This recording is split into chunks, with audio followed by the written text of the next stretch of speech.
हमारे चैनल पर आपका स्वागत है। कुछ अनकही सच्ची बातें। Please like, share and subscribe my channel.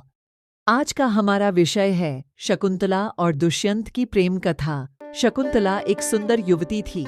उसे कण्व आर्षि ने गोद लिया था। वह अपने पालतू हिरण के साथ वन में आर्षि के आश्रम में ही रहती थी। एक दिन हस्तिनापुर नरेश दुष्यंत वन में शिकार के लिए आया। उसकी निगाह सुंदर हिरण पर पड़ी। हिरण को देखते ही राजा ने उस पर तीर छोड़ दिया। हिरण पीड़ा से तड़पने लगा। शकुंतला उसे संभालने लगी। शकुंतला को वन के पशु पक्षियों से बहुत प्रेम था। उसके स्वभाव ने दुष्यंत के मन को छू लिया। उसने शकुंतला से अपनी क्रूरता के लिए क्षमा मांगी। शकुंतला ने उसे क्षमा कर दिया, लेकिन उससे कहा कि वह कुछ दिन वन में रहकर घायल हिरण की देखभाल करें। शकुंतला और दुष्यंत एक दूसरे से प्यार करने लगे। दुष्यंत ने शकुंतला से विवाह कर लिया और उसे अपना नाम लिखी एक अंगूठी भेंट की।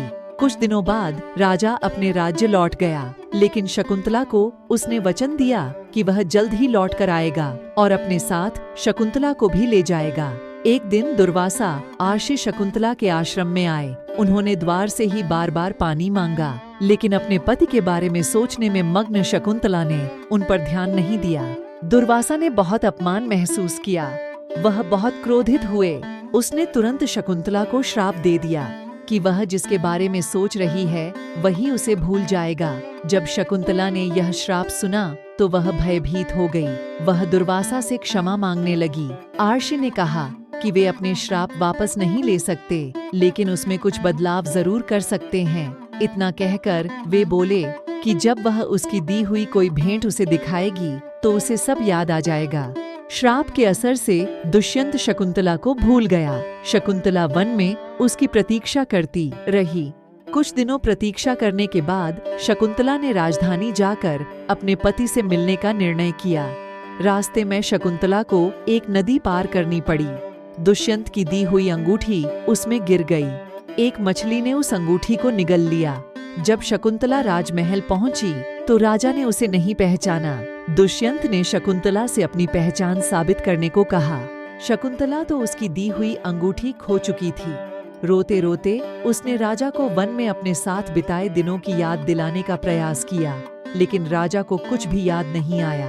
निराश होकर शकुंतला राजमहल से निकल आई। ग्लानि के कारण वह अपने पिता के आश्रम में नहीं लौटी। वह वन में ही किसी अन्य स्थान पर रहने लगी। वहीं पर उसने एक बच्चे को जन्म दिया।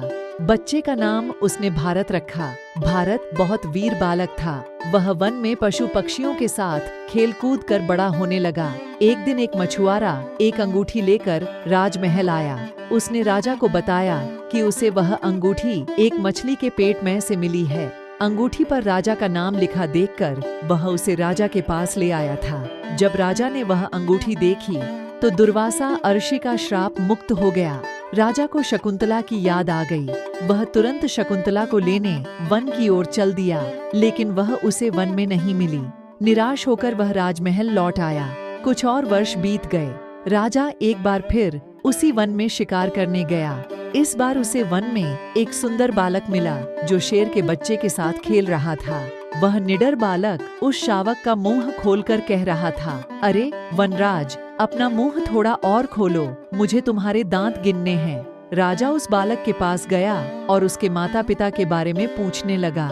बालक ने उसे बताया कि वह राजा दुष्यंत और शकुंतला का पुत्र है। बालक दुष्यंत को शकुंतला के पास लेकर गया। दुष्यंत शकुंतला से मिलकर बहुत प्रसन्न हुआ। वह दोनों को हस्तिनापुर में ले आया। वह सभी वहां खुशी खुशी रहने लगे और भारत बड़ा होकर महान राजा बना।